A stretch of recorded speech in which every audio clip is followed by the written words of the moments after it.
പൂരം കലങ്ങിയതിൽ മുഖ്യമന്ത്രി പറഞ്ഞത് തള്ളുന്ന വാദങ്ങളും എഫ്ഐആറും വീണ്ടും അവസാനിക്കാതെ ചൂടുപിടിക്കുന്ന രാഷ്ട്രീയ വിവാദം. പകൽ വാർത്തയിലേക്ക് സ്വാഗതം. പ്രധാന തലക്കെട്ടുകൾ. ആചാരപരമായ കാര്യം നടക്കാതെ പോയോ? ആകെ സംഭവിച്ചത് വെടിക്കെട്ട് അല്പം വൈകി. എന്താണ് ഇതിന്റെ പേരാണോ പൂരം കലക്കൽ? മുഖ്യമന്ത്രിയുടെ ഈ വാദം തെറ്റ്. തൃശൂർ പൂരം അലങ്കോലപ്പെടുത്തിയത് തന്നെയെന്ന് പോലീസ് എഫ്ഐആർ.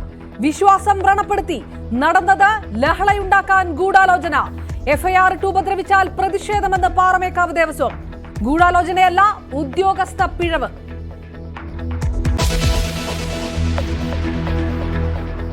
മുരളീധരന്റെ അതൃപ്തി ആയുധമാക്കി CPM. മുരളീധരനെ CPMലേക്ക് ക്ഷണിച്ച AK ബാലൻ. ഇടതുപക്ഷത്തിന് അനുകൂല നിലപാടെടുക്കണം. അപ്പൊ അദ്ദേഹം പരിശോധിക്കണം. ഇങ്ങനെ കോൺഗ്രസിന്റെ ഉള്ളില് നാറിയിട്ട് നിൽക്കണോ എന്നുള്ളത് അദ്ദേഹം തീരുമാനിക്കണം. അദ്ദേഹത്തെ പോലെയുള്ള വ്യക്തിത്വമുള്ള ഒരാള് ഈ രൂപത്തിലുള്ള ചതിയിൽ പെടാൻ പാടില്ല. തോൽക്കുന്ന സീറ്റായിരുന്നെങ്കിൽ തന്നെ മത്സരിപ്പിച്ചേനെ എന്ന് മുരളി.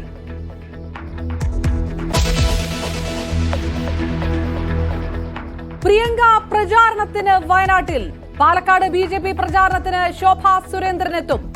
നോമിനി കത്ത് വിവാദങ്ങളിൽ മിണ്ടാതെ രാഹുൽ മാങ്കൂട്ടത്തിലിന്റെ പ്രതികരണം. തന്നോട് ചോദിക്കേണ്ടത് ജനകീയ വിഷയങ്ങൾ മാത്രം.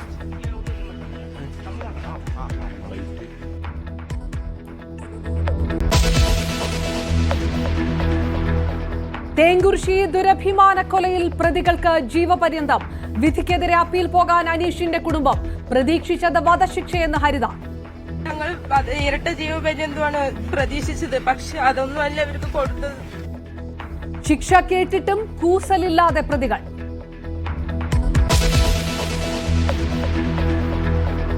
ദിവ്യയുടെ രാജി ആവശ്യപ്പെട്ട് കണ്ണൂർ ജില്ലാ പഞ്ചായത്ത് യോഗത്തിൽ ബഹളം. ദിവ്യയെ അറസ്റ്റ് ചെയ്യണമെന്ന പ്രമേയം ചർച്ചയ്ക്കെടുത്തില്ല. പ്രതിഷേധിച്ച് പ്രതിപക്ഷം.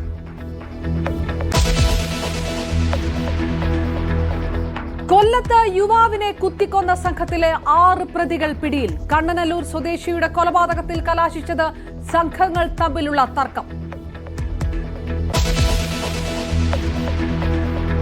ഇന്ത്യയിൽ വിമാനം നിർമ്മിക്കുന്ന ടാറ്റ ഫാക്ടറി ഉദ്ഘാടനം ചെയ്തത് പ്രധാനമന്ത്രി.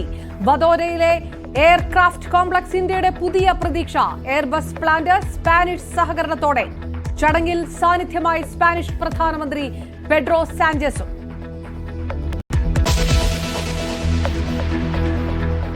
വിജയന് പിന്തുണയുമായി തമിഴകത്ത് കൂടുതൽ പാർട്ടികൾ. വിജയെ പുകഴ്ത്തി NDA സഖ്യ. IJKയും പുതിയ തമിഴകവും. ദ്രാവിഡ രാഷ്ട്രീയം പുതിയ നീക്കങ്ങളിലേക്ക്.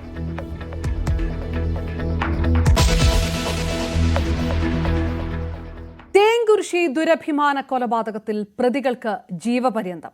കൊല്ലപ്പെട്ട അനീഷിന്റെ ഭാര്യ, പിതാവ് പ്രഭുകുമാർ, അമ്മാവൻ സുരേഷ് എന്നിവരെ പാലക്കാട് അഡീഷണൽ സെഷൻസ് കോടതി അനീഷിന്റെ ഭാര്യയുടെ പരാതിയിൽ ഭാര്യയുടെ പിതാവ് പ്രഭുകുമാർ, അമ്മാവൻ സുരേഷ് എന്നിവരെയാണ് പാലക്കാട് അഡീഷണൽ സെഷൻസ് കോടതി ശിക്ഷിച്ചത്. 50,000 രൂപ പിഴയും കോടതി വിധിച്ചു. ഈ തുക അനീഷിന്റെ ഭാര്യ ഹരിതയ്ക്ക് നൽകണമെന്നുള്ള നിർദ്ദേശമാണ് കോടതിയുടെ ഭാഗത്തുനിന്നുണ്ടായത്. പക്ഷേ ഈ വിധിയിൽ തൃപ്തിയില്ല.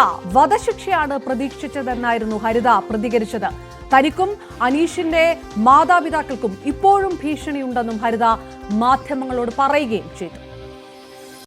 ഞങ്ങൾ ഇരട്ട ജീവപര്യന്തമാണ് പ്രതീക്ഷിച്ചത്, പക്ഷെ അതൊന്നുമല്ല ഇവർക്ക് കൊടുത്തത്. ആവശ്യപ്പെട്ടത് വധശിക്ഷയായിരുന്നു. അതെ, ഈ ഗൂഢാലോചന ഉൾപ്പെടെ ഒന്നും തെളിയിക്കാൻ കഴിഞ്ഞില്ല. അതൊന്നും അവരില്ല. അപ്പീൽ പോകാനാണ് ഞങ്ങൾ സർക്കാർ അപ്പീലിന് പോകാനാണ് തീരുമാനം. അതുകൊണ്ട് അപ്പീലിന് പോകും. ഹരിതയ്ക്ക് ഈ വിചാരണ ഘട്ടത്തിൽ എന്തെങ്കിലും തരത്തിലുള്ള ഭീഷണികൾ നേരിട്ടിരുന്നോ? ഭീഷണിയൊക്കെ ഉണ്ടായിരുന്നു. ആൾക്കാരുടെ അടുത്ത് കൊല്ലും എന്നൊക്കെ പറഞ്ഞിട്ടുള്ള ഭീഷണിയൊക്കെ ഉണ്ടായിരുന്നു. അതാരാണ് ഭീഷണിപ്പെടുത്തിയത്? അവരുടെ വീട്ടുകാർ തന്നെയാണ്. അതായത് എതിരായി മൊഴി നൽകരുതെന്ന് ആവശ്യപ്പെട്ടിരുന്നു. അതെ, അവിടെ നിന്ന് വീട്ടിൽ നിന്ന് ആൾക്കാരിനൊക്കെ പറഞ്ഞയച്ചിട്ടും അങ്ങനെയൊക്കെ എന്നെയും കൊല്ലും എന്നൊക്കെ പറഞ്ഞിട്ടാണ് ഭീഷണിപ്പെടുത്തിയിട്ടുണ്ടായിരുന്നത്. വക്കീലിനോട് പറഞ്ഞു അപ്പീൽ പോകണമെന്ന് ആവശ്യപ്പെട്ടു. അല്ല അവിടുത്തെ പരിസരത്തിലുള്ള ആൾക്കാരാണ്. അവരുമായി ബന്ധപ്പെട്ട ആളുകൾ പറഞ്ഞു വിട്ടിട്ട് വന്നാണെന്നാണ് പറഞ്ഞത്. കുടുംബാംഗങ്ങൾ ആരെങ്കിലും വന്ന് പിന്നീട് വന്ന് ഇല്ല. നിങ്ങളുടെ ആവശ്യം ഇപ്പൊ ഇത് അപ്പീൽ പോകണമെന്ന് സർക്കാർ അപ്പീല് പോകണമെന്നാണ് ആവശ്യം. അതെ അതെ അങ്ങനെ പ്രതീക്ഷിക്കുന്നുണ്ടോ? സർക്കാർ ചെയ്യുമെന്ന് പ്രതീക്ഷിക്കുന്നുണ്ടോ? പ്രതീക്ഷിക്കുന്നു. തനിക്കും അനീഷിന്റെ കുടുംബത്തിനും ഭീഷണി നിൽക്കുന്നു. പ്രതീക്ഷിച്ചത് ഇരട്ട ജീവപര്യന്തമോ വധശിക്ഷയോ? ഹരിത മാധ്യമങ്ങളോട് പ്രതികരിക്കുന്നു. ഈ ശിക്ഷാവിധിക്കെതിരെ അപ്പീൽ പോകുമെന്ന് അനീഷിന്റെ കുടുംബവും ഹരിതയും ആവർത്തിച്ച് വ്യക്തമാക്കുകയും ചെയ്യുന്നു. ശിക്ഷ പോരാ എന്ന് തന്നെയായിരുന്നു അനീഷിന്റെ മാതാപിതാക്കളുടെയും പ്രതികരണം. സർക്കാരുമായി കൂടിയാലോചിച്ച് അപ്പീൽ പോകുമെന്നും കുടുംബം പറയുന്നു. സർക്കാർ അപ്പീൽ പോകണമെന്നുള്ള ആവശ്യവും അനീഷിന്റെ കുടുംബാംഗങ്ങളുടെ ഭാഗത്തുനിന്ന് ഉണ്ടായി. സർക്കാർ അപ്പീലിന് പോകാൻ തീരുമാനം. ഈ വിധി ഞങ്ങൾക്ക് ഈ കോരതയ്ക്ക് ഈ വിധി പോരാ. ഞങ്ങൾ 2-3 ജീവപര്യന്ത പ്രതീക്ഷിച്ചത് ഒരു മാതൃകാപരമായ വിധി വേണമെന്നുള്ളതിനാണ്. അതെ അതെ വേണം. 2-3 ജീവപര്യന്തം ഞങ്ങളുടെ മനസ്സിലുണ്ടായിരുന്നു. ഈ ശിക്ഷ മതിയാകില്ല എന്നുള്ളതാണ്. മതിയാകുന്നില്ല. അതുകൊണ്ട് ഞങ്ങൾ സർക്കാരിന്റെ അപ്പീലിന് പോകും. കിട്ടണമെന്നാണ്. ഈ കോരതയ്ക്ക് ഈ വിധി പോരാ. അതാണ് ഞങ്ങളുടെ മനസ്സിലൊക്കെ ഉണ്ടായിരുന്ന 2-3 ജീവപര്യന്തം കിട്ടുന്ന ഉടൻ തന്നെ ഞങ്ങൾ സർക്കാരായിട്ട് പോയോ സംസാരിച്ച് അപ്പീലിൽ പോകും. എന്റെ മകൻ സ്നേഹിച്ച് കൊണ്ടുവന്ന ഒരു കുറ്റമല്ലേ ചെയ്തതെന്ന് പറഞ്ഞാൽ വേറൊരു തെറ്റ് എന്റെ മകൻ ചെയ്തിട്ടില്ല.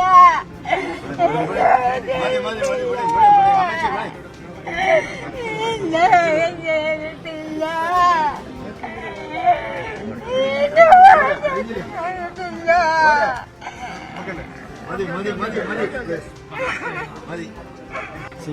ഇവര് ചിരിച്ചിട്ടാണ് എല്ലാം ചെയ്തിട്ടുള്ളത്.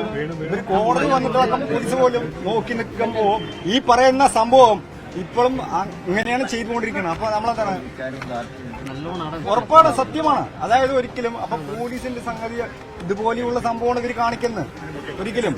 അപ്പൊ എന്തുകൊണ്ടാണ് അങ്ങനെ ചെയ്യുന്നത്? ഞാൻ പറഞ്ഞല്ലോ, മിഞ്ഞാന്ന് പറഞ്ഞു, ഞാൻ എല്ലാം ഉള്ള സംഭവമാണ്. പക്ഷെ ഒരിക്കലും ഞാൻ പറയട്ടെ, ഇങ്ങനൊരു കൊലപാതകം നടക്കരുത് ഞാൻ കേരളത്തിൽ പറഞ്ഞായിരുന്നു. ടിവിന്റെ കേസാണ് ഏറ്റവും വലിയ സംഭവം ഉണ്ടായത്, ഞാൻ പറഞ്ഞായിരുന്നു. ഇപ്പൊ എന്റെ അനിയന്റെ കേസാണ് ഏറ്റവും വലിയ സംഭവമായിട്ടുണ്ടാക്കിയത്. ഇവരിന്നിട്ട് പറയുമ്പോ ഇവരിന്റെ അടുത്ത് ഞാൻ ഇതാക്കുമ്പോ പുള്ളി ഓട്ടോയിലാണ് കൊണ്ടുവന്നു. ആര്? ഈ പോലീസ് പ്രതികളെ കൊണ്ടുവന്ന് പോലീസിനാണ്. പോലീസ് ഓട്ടോയിലെ കൊണ്ടുവന്നു. അപ്പൊ ഇത് ജീപ്പില്ലേ? ഞാൻ ചോദിക്കട്ടെ, നീ കംപ്ലൈന്റ് ആണോന്ന് എനിക്കറിയത്തില്ല. പക്ഷെ ഞാൻ ഉള്ളത് പറയാ. അപ്പീൽ പോകാനാണ് തീരുമാനം അല്ലെ? അപ്പീൽ പോകും, ഉറപ്പാണ്, ഗ്യാരണ്ടിയാണ്. പക്ഷെ ഈ ജഡ്ജി പോലും നമുക്കറിയില്ല. ഞാൻ പറഞ്ഞ ഒരു കാര്യമാണ്, നമുക്ക് ദൈവമാണ് ബാക്കിയുള്ള കാര്യങ്ങൾ പറഞ്ഞു. ശിക്ഷ കുറവ് ഉള്ള സംഭവം. ഇത്രയും വലിയ ഈ കുറ്റവാളികള് ഇങ്ങനെ ചെയ്തിട്ടും എന്നിട്ട് അവര് ചിരിച്ചിട്ടാണ് ഇരിക്കണത്. അപ്പൊ നമുക്ക് ദേഷ്യം വരാനിക്കോ ഇല്ലയോ? കേരളം ഞെട്ടിയ കൊലപാതകം. ജീവപര്യന്തം ശിക്ഷ വിധിക്കുമ്പോഴും ഈ വിധിക്ക് ശേഷവും ഒട്ടും കൂസലില്ലാതെയായിരുന്നു പ്രതികളുടെ പ്രതികരണം. 2020 ക്രിസ്മസ് ദിനത്തിലാണ് അനീഷിനെ പ്രഭുകുമാറും സുരേഷും ചേർന്ന് കൊലപ്പെടുത്തിയത്. വി അരുൺ വിവരങ്ങളുമായി ചേരുന്നു. അരുൺ, പ്രതീക്ഷിച്ചത് ജീവപര്യന്തമല്ല, ഇരട്ട ജീവപര്യന്തം, അതല്ലെങ്കിൽ വധശിക്ഷയാണ് വേണ്ടത് എന്ന് ഹരിതയും അനീഷിന്റെ കുടുംബാംഗങ്ങളും പറയുന്നത് അത്യന്തം വിഷമത്തോടു കൂടിയാണ്. സർക്കാർ തന്നെ അപ്പീൽ നൽകണം, അല്ലെങ്കിൽ അപ്പീലുമായി മുന്നോട്ട് പോകണം എന്ന തരത്തിലുള്ള പ്രതികരണം വരികയും ചെയ്തു. ഏത് തരത്തിലുള്ള ഒരു നിയമ നടപടികളിലേക്ക് സർക്കാർ പോകാനുള്ള സാധ്യതയുണ്ടെന്നുള്ള സൂചനകളൊക്കെ ഉണ്ട് ഈ നിമിഷത്തിൽ? എല്ലാം തരത്തിലായിരുന്നു പ്രതികരണങ്ങളൊക്കെ കുടുംബാംഗങ്ങളുടെ?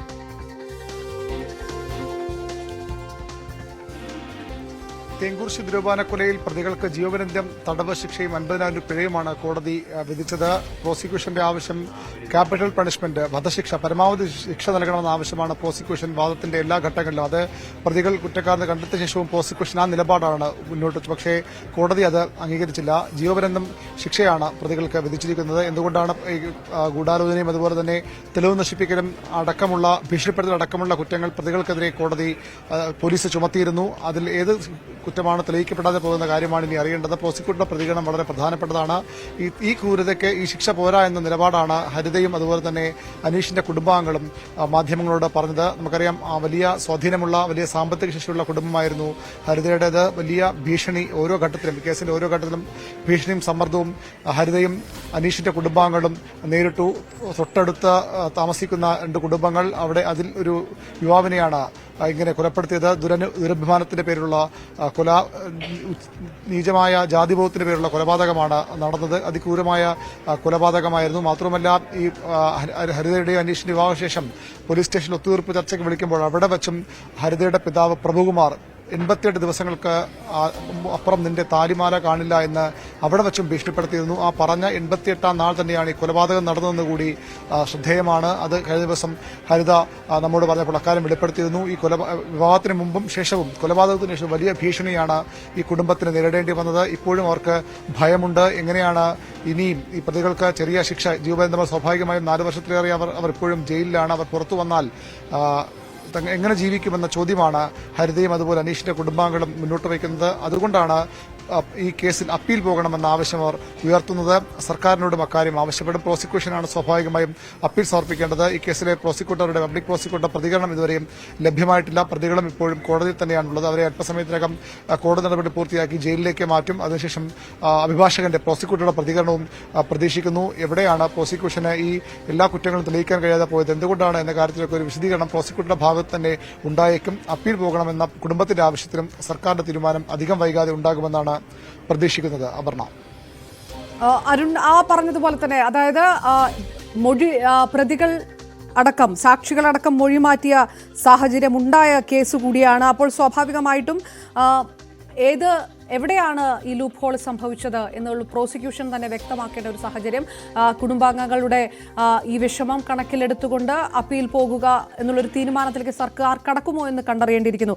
ഏതായാലും അപ്പീലുമായി മുന്നോട്ടു പോകും എന്ന് ഹരിതയും ഒപ്പം അനീഷിന്റെ കുടുംബാംഗങ്ങളും വ്യക്തമാക്കിയിട്ടുണ്ട്. അതല്ലേ, സർക്കാർ തന്നെ ഇതിനൊരു ഇനിഷ്യേറ്റീവ് എടുക്കണമെന്ന് അവർ ആവശ്യപ്പെടുകയും ചെയ്യുമ്പോൾ കുടുംബം ആ തീരുമാനത്തിൽ നിന്ന് പിന്നോട്ടില്ല, ആ നിയമ പോരാട്ടം തുടരും എന്ന് ആവർത്തിച്ച് മാധ്യമങ്ങൾക്ക് മുന്നിൽ വ്യക്തമാക്കുകയും ചെയ്യുന്നുണ്ട്. അല്ലേ? സർക്കാർ തന്നെയാണ്, പ്രോസിക്യൂഷൻ തന്നെയാണ് അപ്പീൽ പോകേണ്ടത്. ഏതായാലും ഈ കേസിലെ ഏറ്റവും പ്രധാനപ്പെട്ട കാര്യം, വലിയ സമ്മർദ്ദവും ഭീഷണിയുമൊക്കെ ഉണ്ടായിട്ടും ഹരിത തന്റെ മൊഴിയിൽ ഉറച്ചു നിന്നു. നേരത്തെ ഹരിതയും മാതാപിതാക്കളും ഒക്കെ പറഞ്ഞതുപോലെ വീട്ടിൽ പല ആളുകളെയും വിട്ട് ഭീഷണിപ്പെടുത്തി സ്വാധീനിക്കാൻ ശ്രമിച്ചു. പക്ഷെ അതിനൊന്നും വഴങ്ങാതെയാണ് ഹരിത തന്റെ മൊഴിയിൽ ഉറച്ചു നിന്നത്. 87 ദിവസം മാത്രം തനിക്ക് തന്റെ ഭർത്താവിനൊപ്പം ജീവിക്കാൻ കഴിഞ്ഞു. അങ്ങനെ വലിയൊരു ക്രൂരമായ കൊലപാതകം നടന്നിട്ടും അത് കൃത്യമായ ആസൂത്രണം ഉണ്ടായിരുന്നു. 88ാം നാൾ എന്ന് പറഞ്ഞുകൊണ്ട് ആ ദിവസം തന്നെയാണ് ഈ പ്രഭുകുമാറും സുരേഷും ചേർന്ന് കൊലപ്പെടുത്തിയത്. അനീഷ് സ്ഥിരമായി ജോലിക്ക് പോകുന്ന വഴിയിൽ കാത്തുനിന്ന സുരേഷാണ് ഈ അനീഷ് വരുന്ന വിവരം പ്രഭുകുമാർ അറിയിച്ചത്. ജോലിസ്ഥലത്ത് നാശവുമായി എത്തി അവിടെ വെച്ച് ക്രൂരമായി 12ഓളം മുറിവുകളാണ് അനീഷിന്റെ ശരീരത്തിൽ ഉണ്ടായിരുന്നത്. തുട ഞരമ്പുകളിൽ രക്തം വാർന്നാണ് അനീഷ് കൊല്ലപ്പെട്ടത്.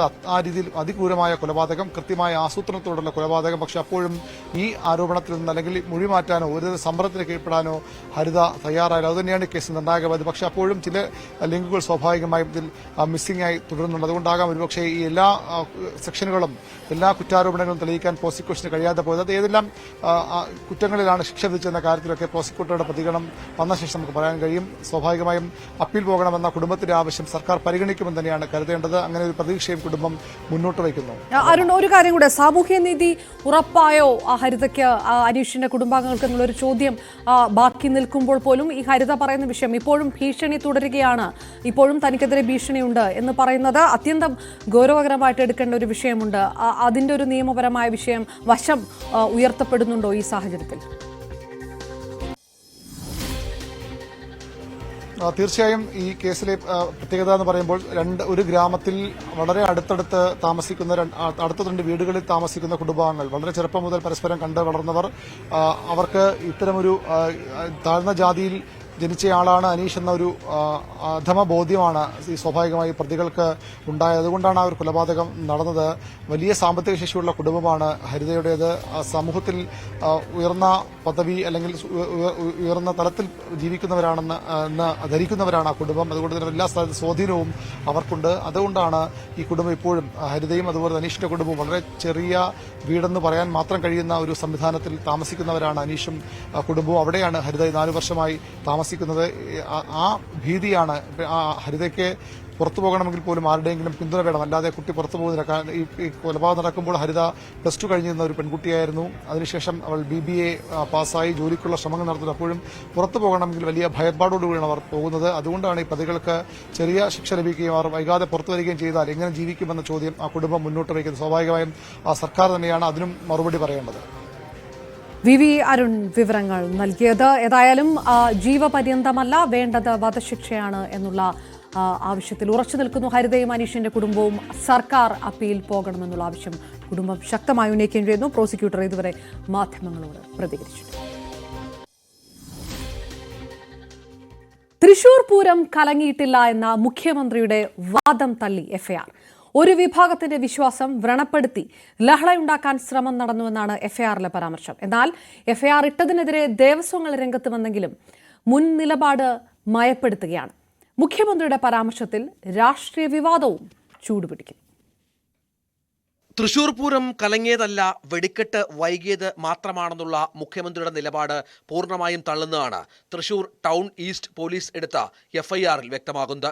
ഗൂഢാലോചന, മതപരമായ ആഘോഷം തടസ്സപ്പെടുത്തൽ, 2 വിഭാഗങ്ങൾ തമ്മിൽ സ്പർദ്ധയുണ്ടാക്കാൻ ശ്രമിക്കൽ തുടങ്ങിയ വകുപ്പുകൾ ഉൾപ്പെടുന്ന IPC 295A, 120B, 153 വകുപ്പുകൾ പ്രകാരമാണ് കേസ്. പൂരം കലക്കൽ വിവാദവുമായി ബന്ധപ്പെട്ട് പോലീസ് രജിസ്റ്റർ ചെയ്യുന്ന ആദ്യ കേസാണിത്. അതേസമയം കേസെടുത്തതിന് പിന്നാലെ പ്രതികരണവുമായി തിരുവമ്പാടി പാറമേക്കാവ് ദേവസ്വങ്ങൾ രംഗത്തെത്തി. പൂരം അലങ്കോലമായതിന് പിന്നിൽ ഗൂഢാലോചനയില്ലെന്നും ഉദ്യോഗസ്ഥ പിഴവാണുണ്ടായെന്നും തിരുവമ്പാടി ദേവസ്വം പ്രതികരിച്ചപ്പോൾ FIR ഇട്ട് ഉപദ്രവിച്ചാൽ അംഗീകരിക്കില്ല നിലപാടിലാണ് പാറമേക്കാവ് ദേവസ്വം. കേരളം ഭരിക്കുന്ന മുഖ്യമന്ത്രിയല്ലേ? മുഖ്യമന്ത്രി ഇന്നലെ പറഞ്ഞൊരു ഗൂഢാലോചന ഇല്ലാന്ന്. പിന്നെ എങ്ങനെയാണ് ഇതിന് FIR ഇട്ടിട്ട് പൂരം നടത്തിപ്പുകാരെ പല രീതിയിലും ഉപദ്രവിക്കുക, ആനെഴുന്നള്ളിപ്പിനെതിരെ പ്രശ്നങ്ങൾ ഉണ്ടായിക്കൊണ്ടിരിക്കാൻ നിരന്തരം. അതേസമയം പൂരം കലങ്ങിയെന്ന് CPI സംസ്ഥാന സെക്രട്ടറി ബിനോയ് വിശ്വം ആവർത്തിച്ചു. നടക്കേണ്ടതുപോലെ നടക്കാൻ പറ്റിയില്ല പൂരം. നടത്താൻ സമ്മതിച്ചില്ല. ആ സമ്മതിക്കത്ര എല്ലാവർക്കും അറിയാം. ആ പൂരത്തിന് നടക്കേണ്ട രീതിക്ക് നടക്കാൻ സമ്മതിക്കാതെ രാഷ്ട്രീയമായ നേട്ടമുണ്ടാക്കാൻ ശ്രമിച്ചവർക്കാണ് അതിന്റെ നേട്ടമുണ്ടായത്. പൂരം കലക്കിയത് സർക്കാർ ആണെന്നായിരുന്നു BJP സംസ്ഥാന അധ്യക്ഷൻ K. സുരേന്ദ്രന്റെ പ്രതികരണം. ലക്ഷക്കണക്കിന് ഭക്തജനങ്ങൾ ആശങ്കയിലായപ്പോ ഓടിയെത്തിയതാണ് കുറ്റം. 2:30 മണിക്ക് എങ്ങനെ സുരേഷ് ഗോപി വന്നു? നിങ്ങളെ 2 MP സ്ഥാനാർത്ഥികള് രാത്രിയിൽ കിടന്നുറങ്ങിയതിന് എന്തിനാണ് സുരേഷ് ഗോപിയെ കുറ്റം പറയുന്നത്? പ്രതിപക്ഷം സർക്കാരിനെ സഹായിക്കുകയാണ്. പൂരം കലക്കിയത് സർക്കാരാണ്, എന്നിട്ട് പറയാ RSS കലക്കി. പൂരം ചർച്ചയാക്കി ജനങ്ങൾക്കിടയിൽ വികാരമുണ്ടാക്കാനാണ് മുഖ്യമന്ത്രിയുടെ ശ്രമം. പിന്നിൽ CPM BJP ഡീൽ ഉണ്ടെന്നും ജുഡീഷ്യൽ അന്വേഷണം വേണമെന്നും K. മുരളീധരൻ ആവശ്യപ്പെട്ടു. FIR ഇപ്പോൾ അദ്ദേഹത്തിൻ്റെ കീഴിൽ പ്രവർത്തിക്കുന്ന പോലീസാണ് FIR ഇട്ടത്. പക്ഷേ FIRൽ എന്തുമാത്രം പോലീസിന് മുന്നോട്ട് പോകാൻ കഴിയും? അതുകൊണ്ട് ഈ അന്വേഷണത്തിലൊന്നും ഞങ്ങൾക്ക് വിശ്വാസമില്ല. ഞങ്ങൾ പറയുന്നത് ജുഡീഷ്യൽ അന്വേഷണം തന്നെ വേണമെന്നാണ് ഞങ്ങൾ ആവശ്യപ്പെടുന്നത്. നേരത്തെ ADGPയുടെ പൂരം കലക്കൽ റിപ്പോർട്ടിന്മേൽ കേസെടുക്കാൻ കഴിയില്ലെന്നായിരുന്നു നിയമോപദേശം. ഇതോടെ വിവിധ പരാതികളിൽ അന്വേഷണം വേണമെന്നാവശ്യപ്പെട്ട് പ്രത്യേക അന്വേഷണ സംഘം പരാതി നൽകുകയായിരുന്നു. തുടരന്വേഷണത്തിനായി FIR പ്രത്യേക സംഘത്തിന് കൈമാറി. ന്യൂസ് 18 തൃശൂർ. പൂരം വിഷയത്തിൽ വിശദീകരണവുമായി CPM നേതാവ് എളമരം കരീം. പൂരം കലങ്ങിയിട്ടില്ല എന്നല്ല, പൂരം പൂർണ്ണമായി നടക്കാതെ പോയില്ലല്ലോ എന്നാണ് മുഖ്യമന്ത്രി പറഞ്ഞതെന്ന് എളമരം കരീം പറയുന്നു. അന്വേഷണത്തിന്റെ ഭാഗമായാണ് പോലീസ് FIR രജിസ്റ്റർ ചെയ്തതെന്നും എളമരം കരീം പറഞ്ഞു. അത് ആ വാക്കിനെ ദുർവ്യാഖ്യാനം ചെയ്യുകയാണ്. അദ്ദേഹം പറഞ്ഞത് പൂരത്തിന് ഇടയിൽ കുഴപ്പമുണ്ടാക്കിയില്ല, അല്ലെങ്കിൽ കലക്കാൻ ശ്രമിച്ചില്ല എന്നല്ല. പൂരം പൂർണ്ണമായും നടക്കാതെ പോയിട്ടില്ലല്ലോ, എന്നാൽ അതിനിടയിൽ കുഴപ്പങ്ങൾ ഉണ്ടായിരുന്നു എന്നുള്ളതാണ് അവിടെ ഉണ്ടായ വാസ്തവം. അത് ധ്വനിപ്പിക്കുന്നതാണ് അദ്ദേഹത്തിന്റെ വാക്ക്. ആ ഒറ്റ വാക്ക് പറയുമ്പോൾ അത് വിവിധ വ്യാഖ്യാനങ്ങൾ കടവരുത്തുന്നു മാത്രമേ ഉള്ളൂ. ഉപതെരഞ്ഞെടുപ്പ് ചൂടിൽ കേരളം.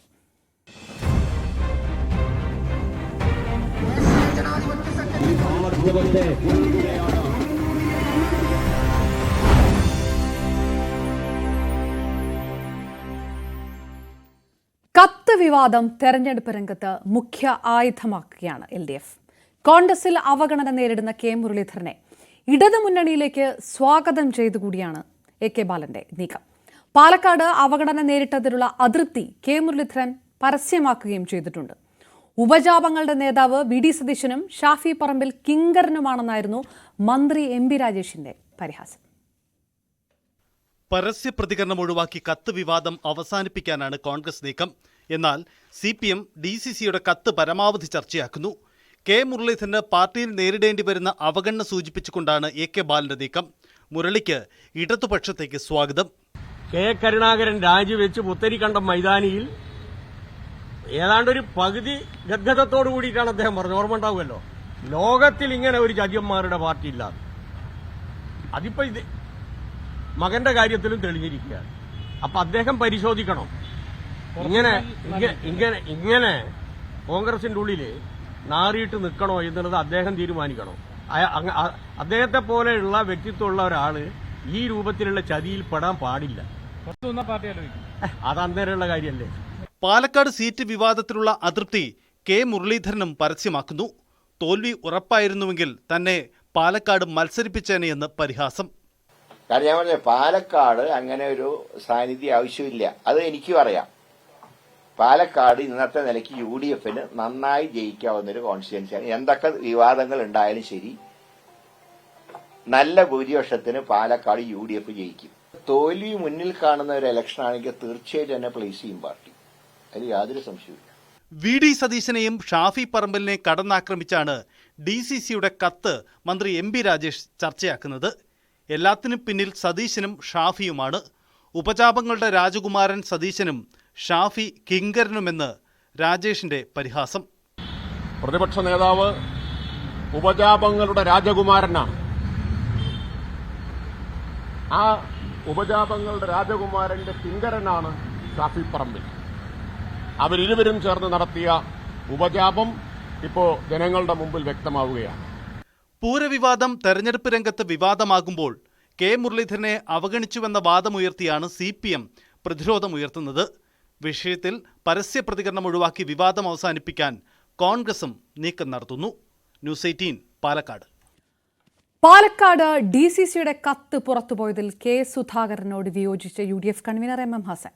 കത്തിനെക്കുറിച്ച് അന്വേഷിക്കുമെന്ന് KPCC പ്രസിഡന്റ് പറഞ്ഞപ്പോൾ അത്ഭുതം തോന്നിയെന്നായിരുന്നു ഹസന്റെ പ്രതികരണം. നിരവധി കത്തുകൾ AICCക്ക് ഇതുപോലെ ലഭിക്കുന്നുണ്ട്. അതിനാൽ അന്വേഷണത്തിന് പ്രസക്തിയില്ല എന്നുകൂടി MM ഹസൻ പറയുന്നു. അല്ല, അതിനൊരു പ്രസക്തിയില്ല. കാരണം തെരഞ്ഞെടുപ്പിന് മുമ്പ് DCCക്കാർ ഒരു കത്ത് അയച്ചിട്ടു.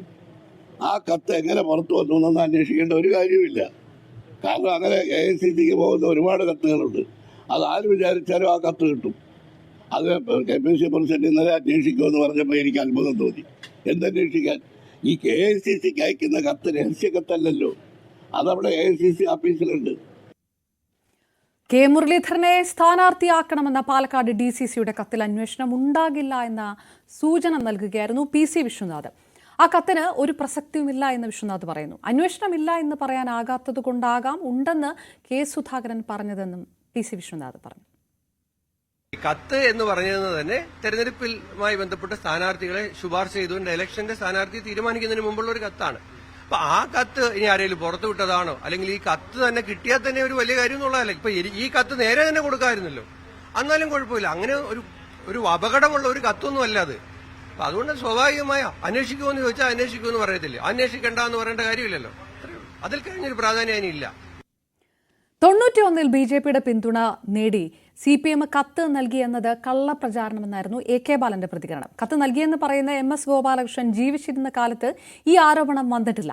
BJP വോട്ട് ലഭിച്ചതിനെ തുടർന്ന് 2005-ൽ ചെയർമാൻ സ്ഥാനം 2 വട്ടം രാജിവെച്ച ചരിത്രമാണ് CPMനുള്ളതെന്നും AK ബാലൻ പറഞ്ഞു. ഇത് ഒരു കള്ളപ്രചരണം ഇപ്പൊ നടത്തുകയാണ്. എന്തോ BJPയുടെ സഹായത്തോടു കൂടി ഞങ്ങളിവിടെ ചെയർമാനായി എന്നുള്ളത്. അങ്ങനെ ഒരു സംഭവമേ ഉണ്ടായിട്ടില്ല.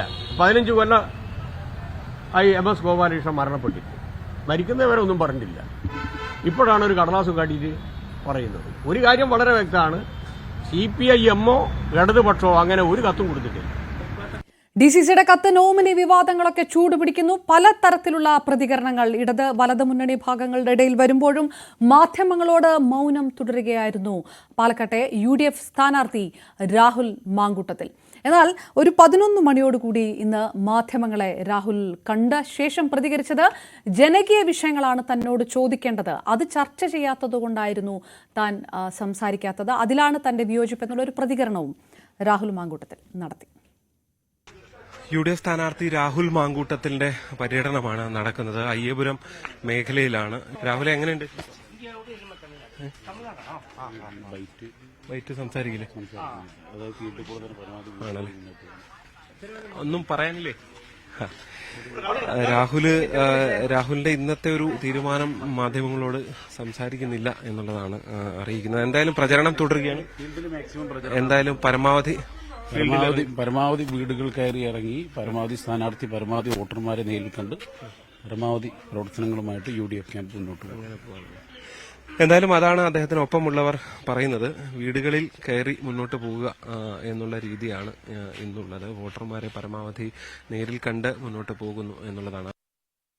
പ്രയോജനമുള്ളൊരു എക്സസൈസ് ചെയ്യുന്നു വിചാരിച്ചു. അപ്പോൾ ജനങ്ങളെ കാണുന്നതാണ് പ്രയോജനം.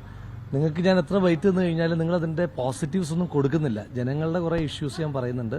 ഞാൻ പറഞ്ഞൊരു 10 മിനിറ്റ് നിങ്ങൾ സംസാരിക്കുമ്പോൾ നിങ്ങളൊരു 7 മിനിറ്റും നെഗറ്റീവ്സ് കൊടുത്തു. എനിക്ക് പരാതിയില്ല, അത് നിങ്ങളുടെ ജോലി നിങ്ങൾ ചെയ്തോളൂ. മറ്റുള്ളവരെ പറ്റി കൊടുക്കാത്തതിനെ പറ്റി എനിക്ക് പരാതിയില്ല. പക്ഷെ ഞാൻ ജനങ്ങളെ പറ്റി പറയുന്നൊരു 3 മിനിറ്റ്സ് ആ സമയമെങ്കിലും നിങ്ങൾ അലോട്ട് ചെയ്യുന്നില്ല.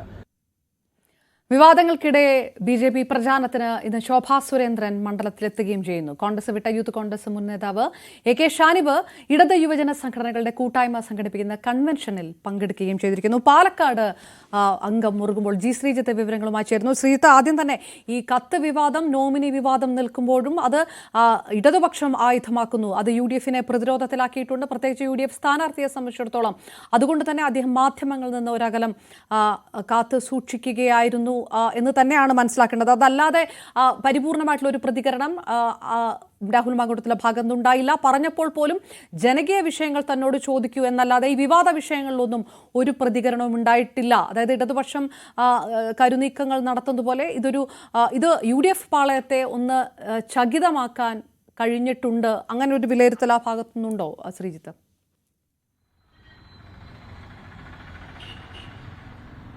തീർച്ചയായും UDF അല്പം സമ്മർദ്ദത്തിലാകുന്നു എന്നതിന്റെ സൂചനകൾ തന്നെയാണ് രാഹുൽ മാങ്കൂട്ടത്തിന്റെ മൗനം എന്ന് തന്നെ പറയേണ്ടി വരും. കാരണം ഇങ്ങനെ ഒരു തെരഞ്ഞെടുപ്പിലും ഒരു സ്ഥാനാർത്ഥിയും ഇങ്ങനെ ഒരു മൗനം കാണിച്ച ഒരു പ്രതികരണം നടത്താറില്ല. അത് ഒരു പരിധിവരെ ഇവിടെ ചർച്ച ചെയ്യുന്നതെല്ലാം UDFനെ പ്രതിരോധത്തിലാക്കുന്ന വിഷയങ്ങളാണ് എന്ന വിലയിരുത്തൽ UDF ക്യാമ്പിനുണ്ട്. പ്രത്യേകിച്ച് കത്ത് വിവാദം, അതായത് രാഹുൽ മാങ്കൂട്ടത്തിൽ DCCയുടെ പാലക്കാട്ടെ കോൺഗ്രസുകാരുടെ സ്ഥാനാർത്ഥിയല്ല, അത് ഷാഫി പറമ്പിലിന്റെ സ്ഥാനാർത്ഥിയാണ് എന്ന വിഷയം ഒരു പരിധിവരെ ഇടതുപക്ഷവും BJPയും എല്ലാം അതിശക്തമായി ഉന്നയിക്കുമ്പോഴാണ് ഇങ്ങനൊരു പ്രതികരണം ഉണ്ടാകുന്നത്. എന്തായാലും രാഹുൽ തന്റെ വഴിക്ക് മാധ്യമങ്ങളെ ചർച്ചയിലേക്ക് നയിക്കാനുള്ള ശ്രമവും അതിന്റെ ഭാഗമായി. അതുകൊണ്ടാണ് താൻ ഇങ്ങനെ മൗനം പാലിക്കുന്നതെന്ന വിശദീകരണം നൽകുന്നു. അതായത് ജനകീയ വിഷയങ്ങളാണ് താൻ പറയുന്നത്. ജനകീയ വിഷയങ്ങൾ ഏറ്റെടുക്കാൻ ആരും തയ്യാറാകുന്നില്ല. മാധ്യമങ്ങളെ അങ്ങനെ പഴിചാരിക്കൊണ്ട് രാഹുൽ കോൺഗ്രസിലെ പ്രശ്നങ്ങളിൽ നിന്ന് വഴിതിരിച്ചുവിടാനുള്ള ഒരു ശ്രമം നടത്തുന്നു. നെൽകർഷകരുടെ അടക്കം പണം കിട്ടാത്ത വിഷയമടക്കം താൻ പറയുന്നുണ്ട്. പക്ഷെ അതൊന്നും മാധ്യമങ്ങൾ കൊടുക്കുന്നില്ല എന്ന് പറഞ്ഞുകൊണ്ട് കത്ത് വിവാദത്തിൽ നിന്ന് ഒന്ന് വഴുതി മാറി രക്ഷപ്പെടാനുള്ള ശ്രമം രാഹുൽ നടത്തുന്നു. പക്ഷേ എടുത്തു പറയേണ്ടത് കഴിഞ്ഞ 2 ദിവസമായി വന്ന കത്തുകളുടെ ഗൌരവം വളരെ പ്രധാനപ്പെട്ടതാണ്. കാരണം DCCയുടെ കത്ത് എന്ന നിലയിൽ കോൺഗ്രസിന്റെ നേതാക്കൾ MP അടക്കം ഒപ്പിട്ട കത്ത് എന്ന നിലയിലാണ് അത് വന്നത് എന്നുള്ളതാണ് ഏറ്റവും പ്രസക്തമായിട്ടുള്ളത്. എന്തായാലും ആ നിലയിൽ UDF നിൽക്കുന്നു. ഇപ്പുറത്ത് BJP വലിയ പ്രതിരോധത്തിലായിരുന്ന ഒരു വിഷയമാണ് ശോഭാ സുരേന്ദ്രൻ എവിടെയെന്ന ചോദ്യം ഇന്നലെ രാഹുൽ മാങ്കൂട്ടത്തിലും ചോദിച്ചതാണ്. ഇന്ന് ശോഭയെത്തുന്നു. ഇനിയുള്ള കുറച്ച് ദിവസങ്ങളിൽ, അതായത് ഇന്ന് ഈ കൺവെൻഷനിൽ പങ്കെടുക്കുന്നു, അതിനുശേഷവും കുറച്ച് ദിവസങ്ങളിൽ പ്രചരണത്തിൽ ഉണ്ടാകുമെന്നാണ് അറിയിക്കുന്നത്. അങ്ങനെ BJP അവരുടെ പ്രശ്നങ്ങൾ ഇല്ല എന്നുള്ള ഒരു ഇമേജ് കാട്ടാനുള്ള ശ്രമം കൃത്യമായി കാണിക്കുകയും ചെയ്യുന്നു. തൊട്ടിപ്പുറത്ത് മറ്റൊരു പ്രധാനപ്പെട്ടത് ഷാനിബ് CPMൽ ചേരില്ല, ഇടതുമുന്നണിക്കൊപ്പം ചേർന്നുള്ള ഒരു പ്രചരണമില്ല എന്ന് ഇന്നലെ വൈകിട്ടും പറഞ്ഞാണ്. പക്ഷേ ഇന്ന് LDYFന്റെ പരിപാടിയിൽ പങ്കെടുത്തുകൊണ്ട്, അതായത് ഷാനിബ് ചൂണ്ടിക്കാട്ടുന്നത് താൻ ഇടതുപക്ഷ സ്ഥാനാർത്ഥിയുടെ വിജയത്തിന് വേണ്ടി പ്രവർത്തിക്കുമെന്ന് പറഞ്ഞു. അതുകൊണ്ടാണ് ആ നിലയിൽ കോൺഗ്രസുകാരനായി തന്നെയാണ് താൻ രംഗത്തെത്തിയത്. കോൺഗ്രസിൽ നിന്ന് പുറത്താക്കപ്പെട്ട ആളാണ് താൻ ഇപ്പോഴും കോൺഗ്രസ് ആണ് എന്ന നിലപാട് സ്വീകരിച്ചുകൊണ്ടാണ് ഷാനിബ് എത്തുകയും ചെയ്തത്. എന്തായാലും ചൂടേറിയ രാഷ്ട്രീയങ്ങൾ ഓരോ മിനിറ്റിലും മാറി മറിയുന്ന രാഷ്ട്രീയങ്ങൾ തന്നെയാണ് പാലക്കാടൻ തെരഞ്ഞെടുപ്പിനെ ചൂടുപിടിപ്പിക്കുന്നത്. ശ്രീജിത്ത്, ഏതായാലും പാലക്കാട് അംഗം മുറുകുകയാണ്. വിശദാംശങ്ങൾ ശ്രീജിത്ത് നൽകിയത്. ഇതിനിടെ വയനാട്ടിലേക്ക് പോകുമ്പോൾ നാമനിർദ്ദേശ പത്രിക സമർപ്പിച്ച ശേഷം പ്രചാരണത്തിനായി പ്രിയങ്ക ഗാന്ധി വീണ്ടും വയനാട്ടിലെത്തിയിരിക്കുന്നു. മീനങ്ങാടിയിലാണ് പ്രിയങ്കയുടെ ആദ്യ പൊതുയോഗം. പ്രവർത്തകർക്കൊപ്പം പ്രകടനമായിട്ട് പ്രിയങ്ക വേദിയിലെത്തും. ഏതായാലും ഡാൻ കുര്യൻ ചേരുന്നു. പനമരത്തും വൈത്തിരിയിലും ഒക്കെ നടക്കുന്ന പൊതുയോഗങ്ങളെല്ലാം പ്രിയങ്ക പങ്കെടുക്കും എന്നുള്ളതാണ് അറിയുന്നത്. ഡാൻ, ആദ്യ പൊതുയോഗത്തിലേക്ക് പ്രിയങ്ക എത്തുമ്പോൾ അത് എത്രത്തോളം ആവേശമാക്കാനുള്ള ഒരുക്കത്തിൽ കൂടിയാണ് UDF? ഏത് രീതിയിലാണ് ജനക്കൂട്ടം? എന്താണ് പ്രചാരണ പരിപാടികൾ ഇന്നത്തെ ദിവസം? പറഞ്ഞതിനേക്കാൾ 2 മണിക്കൂർ വൈകിയാണ് മീനങ്ങാടിയിലേക്ക് ഇപ്പോൾ ഈ മീനങ്ങാടിയിലെ വേദിയിലേക്ക് പ്രിയങ്ക ഗാന്ധിയുടെ റോഡ് ഷോ എത്തുന്നത്. 11:30 ഇവിടേക്ക് പ്രിയങ്ക ഗാന്ധി എത്തുമെന്നായിരുന്നു ആദ്യം അറിയിച്ചിരുന്നതെങ്കിലും വിദ്യാർത്ഥികൾ ഉൾപ്പെടെയുള്ളവരുമായി നീലഗിരി കോളേജിൽ സംവദിച്ചതിന് ശേഷമാണ് പ്രിയങ്ക ഗാന്ധി പൊതുപരിപാടിയിൽ കോർണർ യോഗത്തിൽ പങ്കെടുക്കുന്നതിന് വേണ്ടി ഇപ്പോൾ മീനങ്ങാടി ടൌണിലേക്ക് എത്തുന്നത്. വലിയ സുരക്ഷാ സംവിധാനങ്ങൾക്ക് നടുവിലാണ് പ്രിയങ്ക വാഹനത്തിൽ പ്രവർത്തകരെ അഭിവാദ്യം ചെയ്തുകൊണ്ട് മീനങ്ങാടിയിലേക്ക് എത്തുന്നത്. വലിയ സുരക്ഷയാണ് പ്രിയങ്കയ്ക്ക് ഇവിടെ ഒരുക്കിയിരിക്കുന്നത്. IC ബാലകൃഷ്ണൻ MLA പ്രിയങ്ക ഗാന്ധിക്കൊപ്പം ഉണ്ട്. ആ വാഹനത്തിലുണ്ട്. പ്രിയങ്ക ഗാന്ധി ഇതാ ഈ കോർണർ യോഗം നടക്കുന്ന വേദിയിലേക്ക് ആ വാഹനത്തിൽ എത്തിച്ചേരുകയാണ്. വലിയ പ്രവർത്തകരെ വലിയ തരത്തിൽ അഭിവാദ്യം ചെയ്തുകൊണ്ട് റോഡിന് ഇരുവശവും കൂടി നിൽക്കുന്ന പ്രവർത്തകരെ അഭിവാദ്യം ചെയ്തുകൊണ്ടാണ് പ്രിയങ്ക ഗാന്ധിയുടെ റോഡ് ഷോ ഇപ്പോൾ ഇവിടേക്ക് എത്തുന്നത്. സ്വാഭാവികമായി കഴിഞ്ഞ ദിവസം ഉയർന്ന വലിയ തരത്തിലുള്ള ആക്ഷേപങ്ങൾക്ക് രാഷ്ട്രീയമായ മറുപടിയായിരിക്കുമോ നൽകുക? അതിനപ്പുറത്തേക്ക് നിലപാട് വ്യക്തമാക്കി അടുത്ത യോഗസ്ഥലത്തേക്ക് പോകുകയാണ്. ഏത് തരത്തിലായിരിക്കാം പ്രിയങ്ക ഗാന്ധിയുടെ പ്രതികരണം എന്നതാണ് ഏവരും ആകാംക്ഷയോടെ ഉറ്റുനോക്കുന്നത്. മണിക്കൂറുകളായി പ്രിയങ്ക ഗാന്ധിയെ കാണുന്നതിന് വേണ്ടി റോഡിന് ഇരുവശവും കാത്തുനിന്ന നൂറുകണക്കിന് കോൺഗ്രസ് പ്രവർത്തകരെ ആവേശത്തിലാക്കിക്കൊണ്ടാണ് പ്രിയങ്ക ഗാന്ധിയുടെ റോഡ് ഷോ അതിപ്പോൾ മീനങ്ങാടിയിലേക്ക് എത്തിയിരിക്കുന്നത്. അല്പസമയത്തിനകം ഈ പൊതുയോഗം ഇവിടെ ആരംഭിക്കും. അതിന് മുന്നോടിയായിട്ടുള്ള റോഡ് ഷോ ആണ് ഇപ്പോൾ മീനങ്ങാടി ടൗണിലേക്ക് എത്തിച്ചേർന്നിരിക്കുന്നത്. ആഭരണ റൈറ്റ്. ഡാൻ കുര്യൻ, നാളെയും പ്രിയങ്ക വയനാട്ടിൽ തുടരുന്നു. ദീപാവലിക്ക് ശേഷവും പ്രിയങ്ക പ്രചാരണത്തിനായി എത്തുമെന്നുള്ള സൂചനകൾ ഈ നേരത്തെ ഡാൻ പറഞ്ഞതുപോലെ തന്നെ സത്യവാങ്മൂലത്തിലുള്ള സ്വത്ത് വിവരം അടക്കമുള്ള ആരോപണങ്ങളൊക്കെ BJP ദേശീയ തലത്തിലൊക്കെ ഉന്നയിച്ച സാഹചര്യമൊക്കെയുണ്ട്. ഏത് തരത്തിലുള്ള മറുപടി കൊടുക്കും? അതോ മറുപടി കൊടുക്കാതെ വയനാട്ടിൽ വോട്ടർമാരെ കണ്ട് വോട്ട് അഭ്യർത്ഥിക്കുന്നതിലേക്ക് മാത്രമാക്കുമോ പ്രിയങ്കയുടെ പ്രചാരണം? എന്ത് സൂചന തരുന്നു കോൺഗ്രസ് ക്യാമ്പുകൾ? സ്വീകരണത്തിന്റെ ഭാഗമാകാൻ സ്വാഭാവികമായി BJP വലിയ തരത്തിലുള്ള വിമർശനം പ്രിയങ്ക ഗാന്ധിക്കും റോബർട്ട് വാദ്രയ്ക്കുമെതിരെ നാമനിർദ്ദേശ പത്രിക സമർപ്പിച്ചതിന് പിന്നാലെ അതിലെ സത്യവാങ്മൂലവുമായി ബന്ധപ്പെട്ടൊക്കെ ഉയർത്തിയിരുന്നു. ആ ആരോപണങ്ങൾക്ക് AICC നേതൃത്വം ആദ്യഘട്ടത്തിൽ മറുപടി നൽകുകയും ചെയ്തിരുന്നു. അതിനപ്പുറത്തേക്ക് പ്രിയങ്ക അതിൽ ഏത് തരത്തിലായിരിക്കും പ്രതികരിക്കാൻ തയ്യാറാകുക എന്നതാണ് ശ്രദ്ധേയമായിട്ടുള്ള കാര്യം. അങ്ങനെ ഒരു പ്രതികരണം പ്രിയങ്ക ഗാന്ധിയുടെ ഭാഗത്തു ഉണ്ടാകുമോ എന്ന കാര്യത്തിലും വ്യക്തത കൈവരേണ്ടതുണ്ട്. പ്രതിപക്ഷ നേതാവ് VD സതീശൻ, AICC സംഘടനാകാര്യ ജനറൽ സെക്രട്ടറി KC വേണുഗോപാൽ ഉൾപ്പെടെയുള്ള നേതാക്കൾ പ്രിയങ്ക ഗാന്ധിക്കൊപ്പം ഈ വേദിയിലേക്ക് എത്തുകയാണ്. പ്രിയങ്ക ഗാന്ധി വേദിയിൽ പ്രവർത്തകരെ അഭിവാദ്യം ചെയ്തുകൊണ്ട് അല്പസമയത്തിനകം വയനാട്ടിലെ വോട്ടർമാരുമായി സംവദിക്കും. കഴിഞ്ഞ ദിവസങ്ങളിൽ രൂക്ഷമായി ഉയർന്ന വിവാദങ്ങൾക്ക്, രാഷ്ട്രീയ ആരോപണങ്ങൾക്ക് രാഷ്ട്രീയമായ മറുപടി നൽകാൻ പ്രിയങ്ക ഗാന്ധി തയ്യാറാകുമോ എന്നതാണ് തീർച്ചയായും വയനാട് രാഷ്ട്രീയം, കേരള രാഷ്ട്രീയം ഉറ്റുനോക്കുന്നത്. സ്വാഭാവികമായി അടുത്ത പരിപാടി നടക്കേണ്ടത് വൈത്തിരിയിലും അതോടൊപ്പം തന്നെ പനമരത്തുമാണ്. ഇതിനോടകം തന്നെ 2 മണിക്കൂർ വൈകിയാണ് പരിപാടി ആരംഭിച്ചിരിക്കുന്നത്. അതുകൊണ്ട് എത്രയധികം സമയം ഇവിടെ പ്രിയങ്ക ഗാന്ധി ചെലവിടും എന്നതൊക്കെ കാത്തിരുന്ന് തന്നെ കാണേണ്ടതുണ്ട്. അല്പസമയത്തിനകം പ്രിയങ്ക ഗാന്ധി ഈ പൊതുസമ്മേളനത്തെ അഭിസംബോധന ചെയ്തുകൊണ്ട് സംസാരിക്കാൻ പോവുകയാണ്. മീനങ്ങാടിയിൽ പ്രിയങ്ക ഗാന്ധിയുടെ ആദ്യ പൊതുയോഗം നടക്കുകയാണ്. ഏറെ ആവേശത്തിലാണ് പ്രവർത്തകർ. ഇന്നും നാളെയും പ്രിയങ്ക വയനാട്ടിൽ വോട്ടർമാരെ നേരിട്ട് കാണുന്നു, വോട്ട് അഭ്യർത്ഥിക്കുന്നു. ഒപ്പം BJP അടക്കം ഉന്നയിച്ചിരിക്കുന്ന ആരോപണങ്ങൾക്ക് ഏത് തരത്തിൽ രാഷ്ട്രീയമായിട്ടുള്ള മറുപടി കൊടുക്കും പ്രിയങ്ക എന്നുകൂടി ഉറ്റുനോക്കുകയാണ്. ഇപ്പോൾ മീനങ്ങാടിയിൽ പരിപാടി നേരത്തെ വിചാരിച്ചതിലും വൈകിയാണ് തുടങ്ങുന്നത്. അല്പസമയത്തിനുള്ളിൽ പ്രിയങ്ക വോട്ടർമാരെ അഭിസംബോധന ചെയ്യും. ഈ രാഷ്ട്രീയ വിഷയങ്ങൾ, BJP ഉയർത്തിയ ആരോപണങ്ങളടക്കമുള്ള വിവാദ വിഷയങ്ങൾക്ക് മറുപടി ഉണ്ടാകുമോ പ്രിയങ്ക? അതായിരിക്കുമോ വോട്ടർമാരോട് പറയുന്നതിൽ ഉൾപ്പെടുക എന്നുകൂടി ഉറ്റുനോക്കണം. അതിനുശേഷം പനമരത്തും വൈത്തിരിയിലും ഇന്ന് യോഗങ്ങൾ നടത്തുന്നുണ്ട്. മാനന്തവാടി നിയോജക മണ്ഡലത്തിൽ എത്തുന്നുണ്ട്. വൈകിട്ട് കൽപ്പറ്റയിൽ, പൊഴുതനയിലും പ്രിയങ്ക പൊതുയോഗത്തിൽ സംസാരിക്കുന്നു. KC വേണുഗോപാൽ അടക്കമുള്ള കോൺഗ്രസ് നേതാക്കൾ നമുക്കൊപ്പമുണ്ട്. അല്പസമയത്തിനകം പ്രിയങ്ക സംസാരിക്കുമെന്നുള്ള വിവരമാണ് ലഭിക്കുന്നത്. വീണ്ടും ഡാൻ കുര്യലിലേക്ക്. Dan, K C. വേണുഗോപാൽ, രമേശ് ചെന്നിത്തല അടക്കമുള്ള പ്രധാന വി ഡി സതീശൻ അടക്കമുള്ള കോൺഗ്രസ് നേതാക്കളുടെ സാന്നിധ്യം പ്രിയങ്കയ്ക്കൊപ്പം, അതായത് പ്രിയങ്കയുടെ ഈ 2 ദിവസത്തെ പ്രചാരണ പരിപാടികളിലും പ്രധാനപ്പെട്ട സംസ്ഥാനത്തെ പ്രധാനപ്പെട്ട കോൺഗ്രസ് നേതാക്കളുടെ ശക്തമായ സാന്നിധ്യം ഉണ്ടാകും കൂടെ എന്നുകൂടിയാണ് വ്യക്തമാകുന്നത്, അല്ലേ?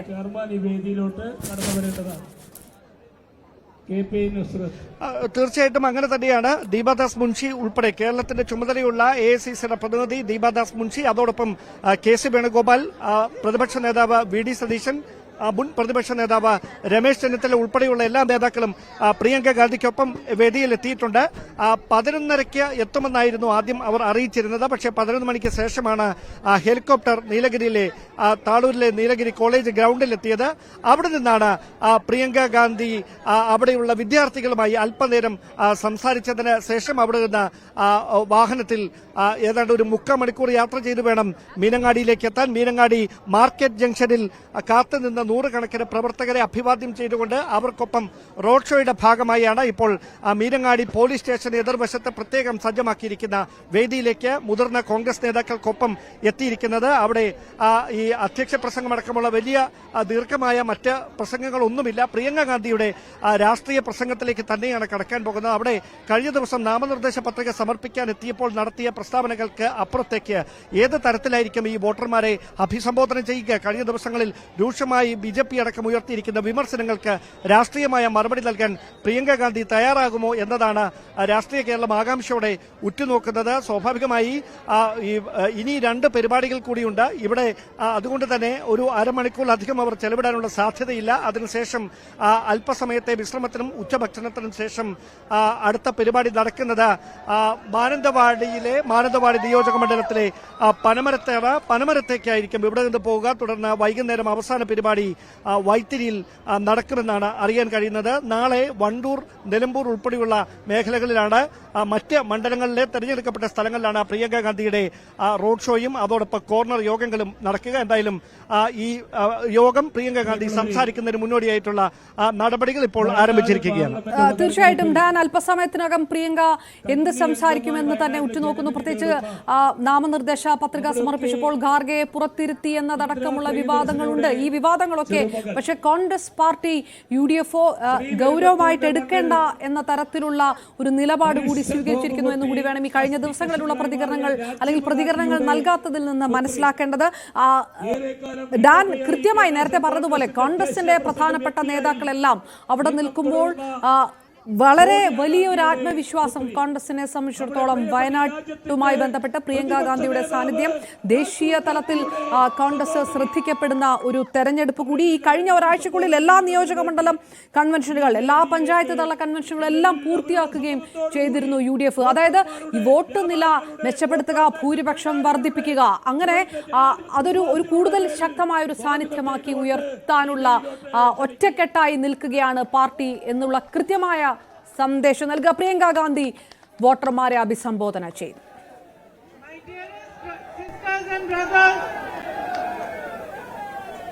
All my colleagues present on stage, Sri K.C. Venugopal ji, Sri Chennitala ji, and all my Kerala colleagues over here, and all my colleagues from Wayanad as well. I welcome all of you to this meeting, and I want to say how grateful I am for the immense love that all of you are giving me.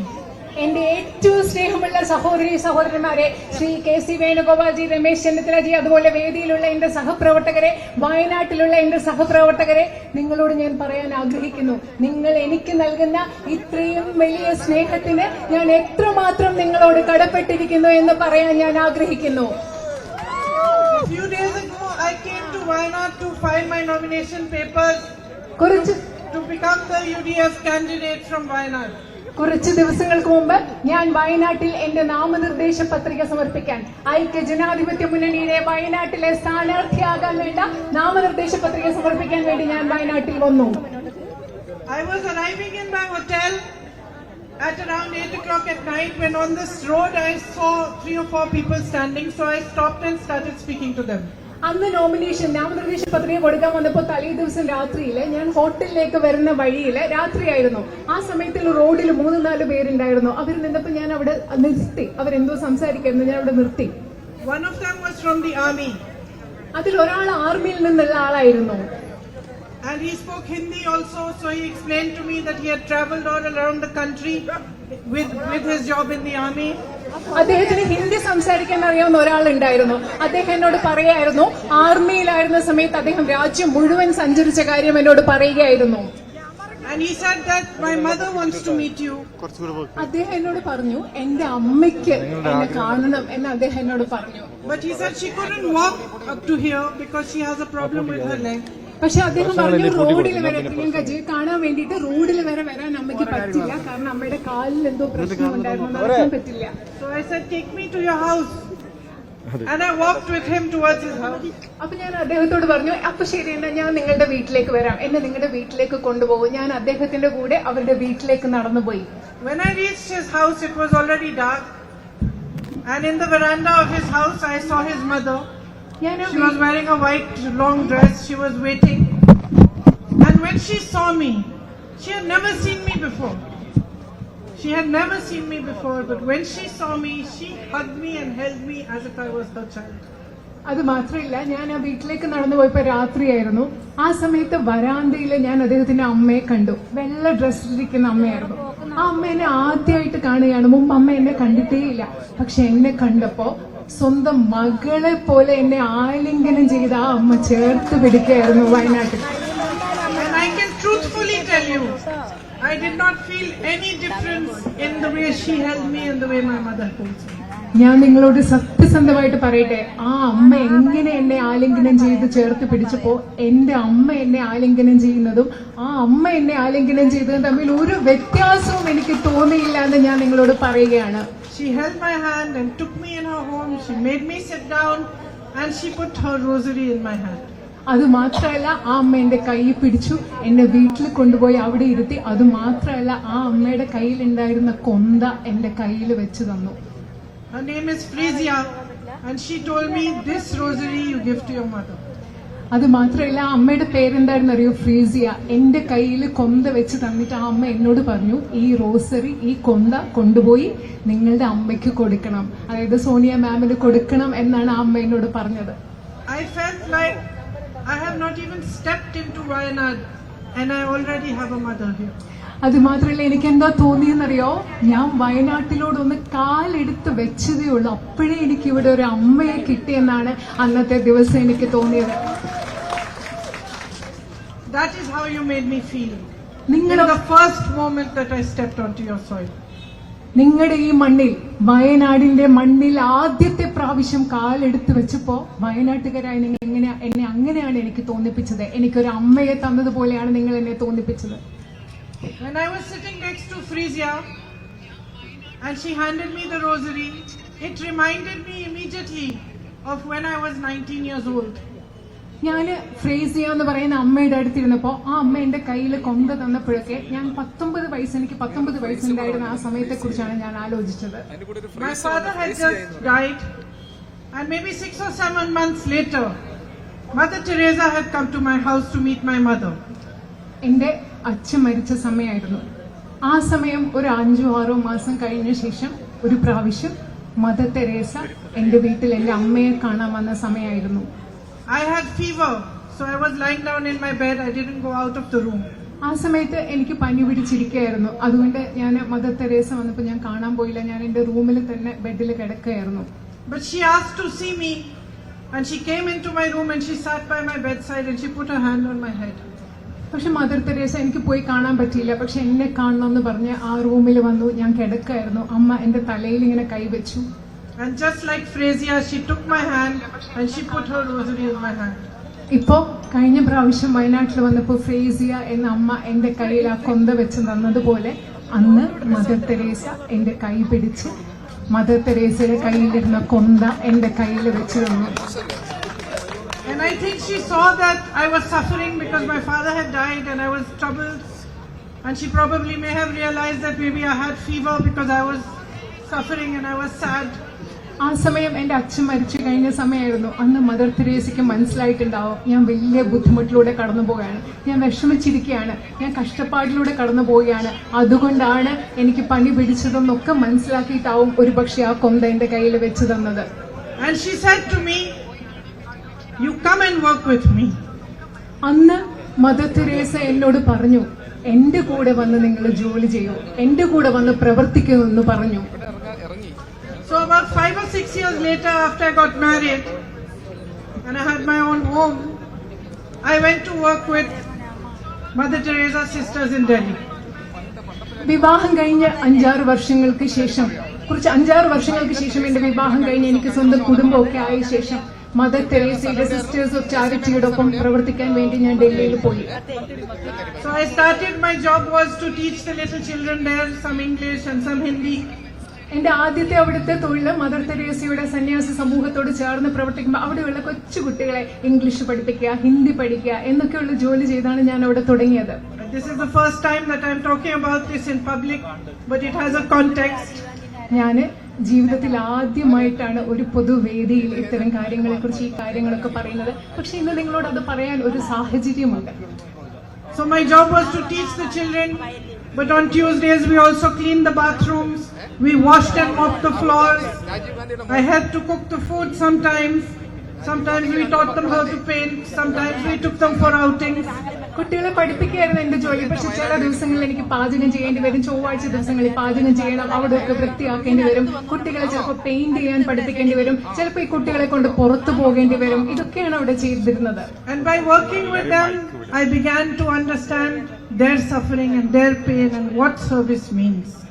അവരോടൊപ്പം പ്രവർത്തിക്കുമ്പോൾ, mother തെരേസയുടെ സന്യാസ സമൂഹത്തോടൊപ്പം പ്രവർത്തിക്കുമ്പോൾ എനിക്ക് മനസ്സിലായി കഷ്ടപ്പാട് എന്താണ്, ദുഃഖം എന്താണ് എന്ന് മനസ്സിലായി. അതുപോലെ സേവനം എന്താണ് എന്ന് എനിക്ക് ആ സമയത്ത് മനസ്സിലായി. And how a community can support those who have less, those who are suffering, those who are in trouble. അതുപോലെ അന്ന് എനിക്ക് മനസ്സിലായി എങ്ങനെയാണ് ഒരു സമൂഹത്തിന് ഒരുമിച്ച് ചേർന്ന് നിന്നുകൊണ്ട് കഷ്ടപ്പെടുന്നവരെ, നമ്മളെക്കാൾ കുറച്ചുള്ളവരെ, ബുദ്ധിമുട്ടുള്ളവരെ എങ്ങനെയാണ് സഹായിക്കാൻ പറ്റുക എന്ന് എനിക്ക് മനസ്സിലായി.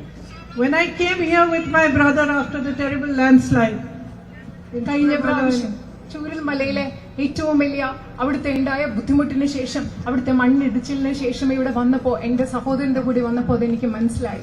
I immediately recognized the way the community came together to help people. ഇവിടെ വന്നപ്പോൾ എനിക്ക് പെട്ടെന്ന് മനസ്സിലായി എങ്ങനെയാണ് വയനാട്ടിലെ ഒരു സമൂഹം മുഴുവൻ ബുദ്ധിമുട്ട് അനുഭവിക്കുന്ന ജനങ്ങളെ സഹായിക്കാൻ വേണ്ടി ഒരുമിച്ച് വന്നതെന്ന്. I saw that each one of you, no matter what religion you were from, no matter what your profession was, each one of you did whatever you could to help the other. നിങ്ങൾ ഓരോരുത്തരും നിങ്ങളുടെ മതം എന്തായിക്കൊള്ളട്ടെ, നിങ്ങളുടെ തൊഴിൽ എന്തായിക്കൊള്ളട്ടെ, ആ സാഹചര്യത്തിൽ ബുദ്ധിമുട്ട് വന്നവരെ കഷ്ടപ്പെടാൻ നിങ്ങൾ ആവുന്നത് നിങ്ങൾ ഓരോരുത്തരും ചെയ്തതാണ് എനിക്ക് കാണാൻ സാധിച്ചത്. Many times in situations like this where there are disasters, you also see human greed. You see people trying to be greedy or taking more away from those who are suffering. I never saw that over here. നിങ്ങൾക്കറിയാം, ഇതുപോലെയുള്ള പ്രകൃതിക്ഷോഭങ്ങൾ ഉണ്ടാകുമ്പോൾ പലയിടത്തും മനുഷ്യരുടെ അത്യാഗ്രഹം നമ്മൾ കാണാറുണ്ട്. മനുഷ്യർ പലതും മറ്റുള്ളവർക്ക് ആവശ്യമുള്ള കാര്യങ്ങൾ എടുത്തു പോകുന്നത് കാണാനുണ്ട്. പക്ഷേ ഞാനത് ഒരിക്കലും മനുഷ്യൻ അത്യാഗ്രഹത്തോടെ പെരുമാറുന്നത് ഞാൻ വയനാട്ടിൽ കണ്ടില്ല. Even the youngest of children who had lost their entire families had a lot of dignity. They talked to us, they spoke to us with dignity, with a certain inner pride, which made me proud of them. നിങ്ങൾക്കറിയാം, അത് മാത്രമല്ല ഏറ്റവും ചെറിയ കുട്ടികൾ പോലും, ജീവിതത്തിൽ എല്ലാവരെയും നഷ്ടപ്പെട്ട ചെറിയ കുട്ടികൾ പോലും ഞങ്ങളോട് സംസാരിച്ചത് അന്തസ്സോടുകൂടിയാണ്. അവരുടെ ഉള്ളിൽ ആത്മാഭിമാനത്തോടു കൂടിയാണ് ഞങ്ങളോട് അവർ സംസാരിച്ചത്. അത് കണ്ടപ്പോൾ എനിക്ക് അവരെ കുറിച്ച് വളരെയധികം അഭിമാനം തോന്നി. You are a courageous people. It's in your history. You fought against the British. You rose up when people were afraid to rise. നിങ്ങള് വയനാട്ടിലെ ജനങ്ങൾ എന്ന് പറയുന്നത് ധൈര്യമുള്ള ജനങ്ങളാണ്. അത് നിങ്ങളുടെ ചരിത്രത്തിലുണ്ട്. നിങ്ങൾ ബ്രിട്ടീഷുകാർക്കെതിരെ എല്ലാവരും പൊടപെടാൻ ഭയന്നപ്പോൾ നിങ്ങൾ ധൈര്യത്തോടെ പോരാടിയവരാണ് ഇവിടുത്തെ ജനങ്ങൾ. You have a beautiful, I would say, this whole, all your hills, your forests are so beautiful. I was flying over them today and I could see the river was looking like a silver string running through it. It was so beautiful. You have a beautiful land. നിങ്ങളുടെ വയനാട് എന്ന് പറയുന്നത് എന്ത് മനോഹരമായ ഒരു ഭൂമിയാണ്. നിങ്ങളുടെ മലകളും ഇവിടുത്തെ മരങ്ങളും ഒക്കെ. ഞാൻ ഇന്ന് വയനാട്ടിന് മുകളിലൂടെ പറഞ്ഞപ്പോ നദികളെ ചെറിയ വെള്ളി രേഖകൾ പോലെ നദികൾ കാണുന്നു. വളരെ മനോഹരമായ ഒരു ഭൂമിയാണ് നിങ്ങൾക്ക് ഇവിടെ വയനാട്ടിലുള്ളത്. A rich history, the Adakal caves, and a history of harmony amongst people, where everyone from every religion lives in harmony and peace together. നിങ്ങൾക്ക് വളരെ സമ്പന്നമായ ഒരു ചരിത്രമുണ്ട്. ഇടയ്ക്കൽ ഗുഹകളൊക്കെ ചേർന്നിട്ടുള്ള സമ്പന്നമായ ഒരു ചരിത്രം. അത് മാത്രമല്ല, എല്ലാ മതങ്ങളിൽപ്പെട്ട ആളുകളും സൗഹാർദ്ദത്തോടുകൂടി ജീവിക്കുന്ന ഒത്തൊരുമയുടെ ഒരു പാരമ്പര്യവും ചരിത്രവും കൂടി വയനാട്ടിനുണ്ട്. You're an agricultural community that feeds the whole nation. നിങ്ങളൊരു കർഷക സമൂഹമാണ്. സമൂഹത്തിന് മുഴുവൻ, രാജ്യത്തിന് മുഴുവൻ അന്നം നൽകുന്ന കർഷക സമൂഹം. Your values are strong. You believe in equality, social justice. It is apparent everywhere. You are followers of Narayan Guruji. നിങ്ങളുടെ മൂല്യങ്ങൾ വളരെ ശക്തമാണ്. നിങ്ങൾ തുല്യതയിൽ വിശ്വസിക്കുന്നു, സാമൂഹിക നീതിയിൽ വിശ്വസിക്കുന്നു. കേരളത്തിലെ ജനങ്ങൾ ശ്രീനാരായണ ഗുരുവിന്റെ പിൻഗാമികളാണ്. അദ്ദേഹത്തിന്റെ ആശയങ്ങൾ ഉൾക്കൊള്ളുന്നവരാണ്. And you honor the teachings of all the religions of people who live here. അതുമാത്രമല്ല, ഈ നാട്ടിൽ ജീവിച്ചിരുന്ന മഹാന്മാരായ വ്യക്തികളുടെ എല്ലാ മതങ്ങളിലുമുള്ളവരുടെ അവർ പഠിപ്പിച്ചത് എന്താണോ, ആശയങ്ങൾ എന്താണോ, അതിനെ നിങ്ങൾ ഓരോരുത്തരും ആദരിക്കുന്നു. How can I not be the proudest person in India today to have this opportunity to represent you? ഇന്ന് ഞാൻ എങ്ങനെയാണ് ഇന്ത്യയിലെ ഏറ്റവും അഭിമാനമുള്ള വ്യക്തിയായി മാറുന്നത്? വയനാടിനെ പ്രതിനിധീകരിക്കുക, വയനാട്ടിലെ ജനപ്രതിനിധിയാകുന്ന എന്നതിലൂടെ ഇന്ത്യയിലെ ഏറ്റവും അഭിമാനമുള്ള വ്യക്തിയായി എനിക്ക് മാറാതിരിക്കാൻ കഴിയുന്നത് എങ്ങനെയാണെന്ന്. If you elect me, it will be the greatest honor for me. നിങ്ങൾ എന്നെ നിങ്ങളുടെ ജനപ്രതിനിധിയായി തെരഞ്ഞെടുക്കുകയാണെങ്കിൽ എനിക്ക് കിട്ടുന്ന ഏറ്റവും വലിയ ആദരമായി ഞാൻ ഇതിനെ കണക്കാക്കും. You know the times we are living in, where there is a BJP government at the center. നിങ്ങൾക്കറിയാം, കേന്ദ്രത്തിൽ ഒരു BJP ഗവൺമെന്റ് അധികാരത്തിലിരിക്കുന്ന ഒരു കാലഘട്ടം. നമ്മൾ ജീവിക്കുന്ന കാലഘട്ടം എങ്ങനെയാണെന്ന് നിങ്ങൾക്കറിയാം. Where fear and mistrust and anger is spread amongst different communities. നമ്മുടെ രാജ്യത്തെ വിവിധ സമുദായങ്ങൾക്കിടയിൽ ഭയം, അതുപോലെ തന്നെ ദുരിതം, ദേഷ്യം ഇതെല്ലാം പടർന്നു പിടിച്ചുകൊണ്ടിരിക്കുന്ന ഒരു കാലഘട്ടത്തിലാണ് നമ്മൾ ഇന്ന് ജീവിക്കുന്നത്. You have seen the attacks that take place on minorities. You have seen what's happened in Manipur. You have seen again and again the spread of anger, the spread of hatred by this government, concerted in a planned fashion. നിങ്ങൾ കാണുന്നുണ്ട് ഈ രാജ്യത്തെ ന്യൂനപക്ഷങ്ങൾക്കെതിരെ എന്തുമാത്രം അക്രമമാണ് നടന്നുകൊണ്ടിരിക്കുന്നത്. നിങ്ങൾക്കറിയാം എന്തുമാത്രമാണ് മണിപ്പൂരിൽ നടന്നുകൊണ്ടിരിക്കുന്നത്. എന്താണെന്നറിയാം, രാജ്യത്ത് മുഴുവൻ വെറുപ്പും വിദ്വേഷവും ഭയവും എങ്ങനെയാണ് ആസൂത്രിതമായി ഈ ഗവൺമെന്റ് നടപ്പിലാക്കിക്കൊണ്ടിരിക്കുന്നത്, പടർത്തിക്കൊണ്ടിരിക്കുന്നതെന്ന് നിങ്ങൾക്ക് കൃത്യമായി അറിയാം. The values of our constitution are constantly being subverted. നമ്മുടെ രാജ്യത്തെ ഭരണഘടനയുടെ മൂല്യങ്ങളെ നിരന്തരം അട്ടിമറിച്ചുകൊണ്ടിരിക്കുന്ന ഒരു കാലഘട്ടത്തിലാണ് നമ്മൾ ഇന്ന് ജീവിക്കുന്നത്. And policy after policy is made to favor the Prime Minister's friends rather than for the good of the public. പ്രധാനമന്ത്രിയുടെ സുഹൃത്തുക്കളെ സഹായിക്കുന്നതിന് വേണ്ടിയാണ് ഒന്നൊന്നായി ഈ രാജ്യത്തെ നയങ്ങൾ രൂപീകരിച്ചുകൊണ്ടിരിക്കുന്നത്. അത് ഈ രാജ്യത്തെ സാധാരണക്കാർക്ക് വേണ്ടിയുള്ള നയങ്ങളല്ല. There is no compassion for our farmers who toil in the heat and the dust day in and day out. There is no compassion for them. രാത്രിയും പകലിലും ഈ ചൂടിലും മണ്ണിലും പൊടിയിലും എല്ലാം കഷ്ടപ്പെടുന്ന നമ്മുടെ കർഷകരായ സഹോദരരോട് യാതൊരു അനുകമ്പയും അനുതാപവും ഈ ഗവൺമെന്റിനില്ല. There is no understanding of the traditions and no respect for the tribal peoples.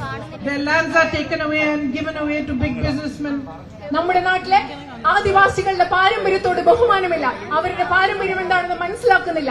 അവരുടെ ഭൂമി എടുത്ത് ഈ രാജ്യത്തെ വൻകിട സമ്പന്നരായ വ്യവസായികൾക്ക് നൽകുകയാണ് ഈ ഗവൺമെന്റ് ചെയ്യുന്നത്. Here in Wayanad you have a strong agricultural community. You grow coffee, rice, pepper, ginger, areca. നിങ്ങൾ ഇവിടെ വയനാട്ടിൽ വളരെ ശക്തമായ ഒരു കർഷക സമൂഹമുണ്ട്. നിങ്ങൾ കാപ്പി കൃഷി നടത്തുന്നു, നിങ്ങൾ ഇഞ്ചി കൃഷി നടത്തുന്നു, നിങ്ങൾ അതുപോലെ തന്നെ നിങ്ങൾ അടയ്ക്ക കൃഷി നടത്തുന്നു, നിങ്ങൾ നെൽകൃഷി നടത്തുന്നു. ഇതൊക്കെ ഇവിടെ നടക്കുന്നുണ്ട്. ഇഞ്ചി കൃഷി നടത്തുന്നുണ്ട്. Again and again the promises to give you MSP for your crops ring hollow. അത് മാത്രമല്ല, നിങ്ങൾക്ക് വീണ്ടും വീണ്ടും നിങ്ങളുടെ കാർഷിക വിലകൾക്ക് മിനിമം താങ്ങുവില നൽകാം എന്ന് പറയുന്ന വാഗ്ദാനം പൊള്ളയായ വാഗ്ദാനമാണ് വീണ്ടും വീണ്ടും നിങ്ങൾക്ക് നൽകിക്കൊണ്ടിരിക്കുന്നത്. Your tourism industry is strong, but so much more can be done to strengthen it further. നിങ്ങളുടെ വിനോദസഞ്ചാര വ്യവസായം എന്ന് പറയുന്നത് വളരെ ശക്തമാണ്. പക്ഷേ അതിനെ കൂടുതൽ ശക്തിപ്പെടുത്തുന്നതിന് ധാരാളം കാര്യങ്ങൾ ഇനിയും ചെയ്യേണ്ടതുണ്ട്. I see so many small shops, small businesses. All of you have suffered because of the government's policies. While you have to answer to them for GST and all sorts of taxes, and prices are rising, and my sisters find it difficult to move forward. Big businessmen flourish and they get all the benefits from the central government. നിങ്ങൾ ഇവിടെ ഇപ്പൊ ഞാൻ കാണുന്നുണ്ട് സാധാരണ കൊച്ചു കൊച്ചു കടകളുണ്ട്, ചെറിയ ചെറിയ കച്ചവടക്കാരുണ്ട്. ചരക്ക് സേവന നികുതി പോലെയുള്ള നയങ്ങൾ കൊണ്ട് നിങ്ങൾക്ക് ധാരാളം ബുദ്ധിമുട്ടുണ്ട്. ഇവിടെയുള്ള എന്റെ സഹോദരിമാർ ജീവിതം മുൻപോട്ട് കൊണ്ടുപോകാൻ ബുദ്ധിമുട്ടുകയാണ്. അതേസമയം ഗവൺമെന്റിന്റെ നയങ്ങൾ എപ്പോഴും സഹായിക്കുന്നത് വലിയ ബിസിനസ്സുകാരെയും അവർ വളർന്നുകൊണ്ടിരിക്കുന്ന ഒരു സാഹചര്യത്തിലാണ് നമ്മൾ ഇന്ന് ജീവിക്കുന്നത്. Unemployment is at an all-time high in the country. നമ്മുടെ രാജ്യത്തെ തൊഴിലില്ലായ്മ ഏറ്റവും കൂടുതൽ വലിയ നിരക്കിലാണ് ഇന്നുള്ളത്. Parents work hard to educate their children, but they see no future for them.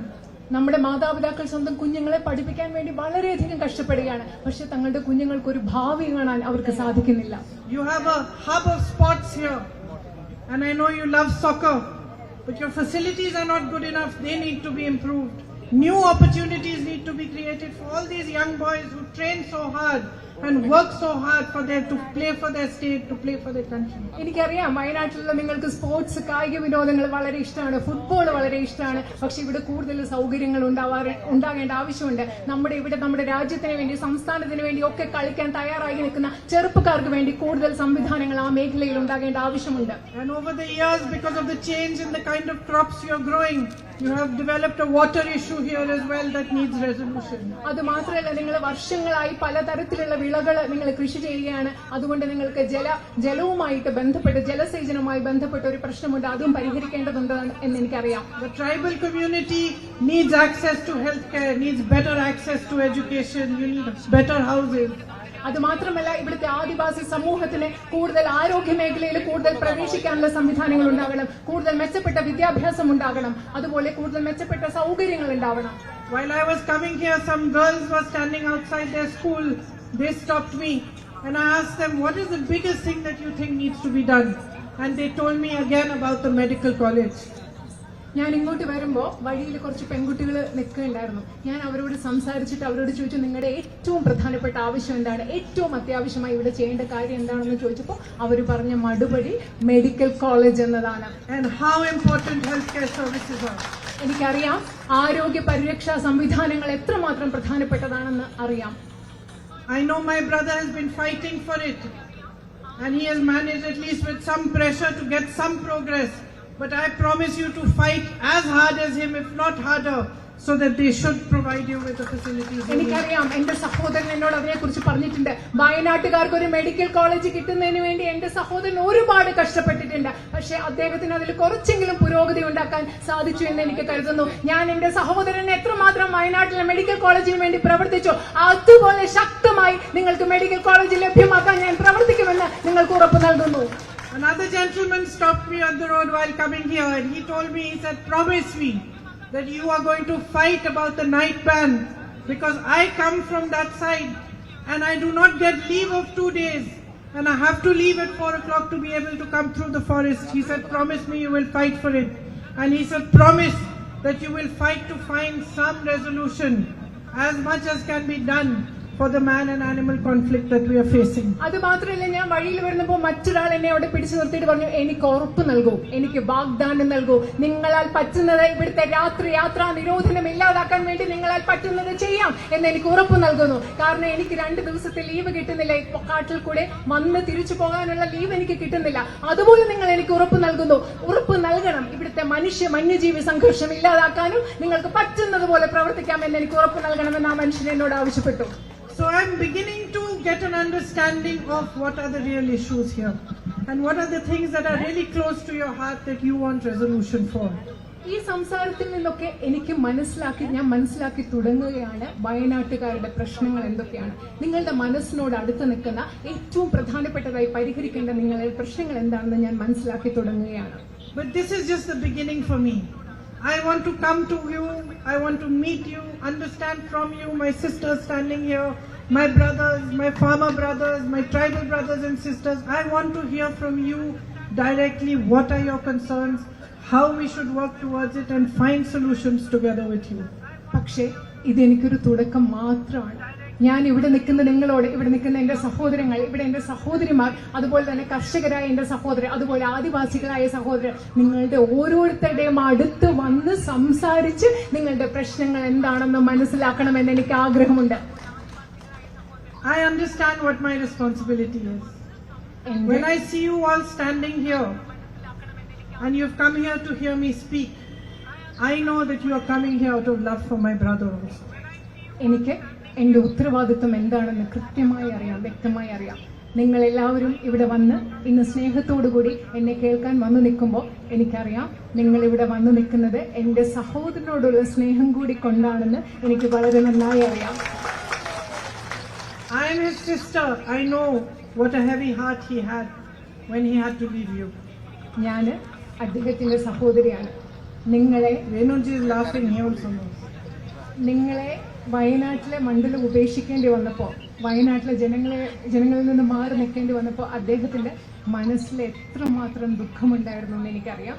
Venuji ചിരിക്കുകയാണ്, കാരണം അദ്ദേഹത്തിനും അതിനെപ്പറ്റി അറിയാം. You gave him love when everybody had turned their back on him. എല്ലാവരും അദ്ദേഹത്തിനെതിരെ തിരിഞ്ഞപ്പോൾ വയനാട്ടിലെ നിങ്ങൾ ഓരോരുത്തരും അദ്ദേഹത്തിന് സ്നേഹം നൽകി. It is you, each one of you, each one standing here, each person who lives in Wayanad, every brother, every sister, every child, every mother, every father who gave him the courage to walk 4,000 kilometers and travel another 4,000 kilometers across this country for unity and peace. അത് മാത്രമല്ല, ഇത് നിങ്ങൾ ഓരോരുത്തരുമാണ്. വയനാട്ടിലെ നിങ്ങൾ ഓരോരുത്തരുമാണ്. വയനാട്ടിലെ ഓരോ അച്ഛനും, വയനാട്ടിലെ ഓരോ അമ്മയും, വയനാട്ടിലെ ഓരോ കുഞ്ഞും, വയനാട്ടിലെ ഓരോ കർഷകരും, നിങ്ങൾ ഓരോരുത്തരുമാണ് ഈ രാജ്യത്തിന്റെ 4000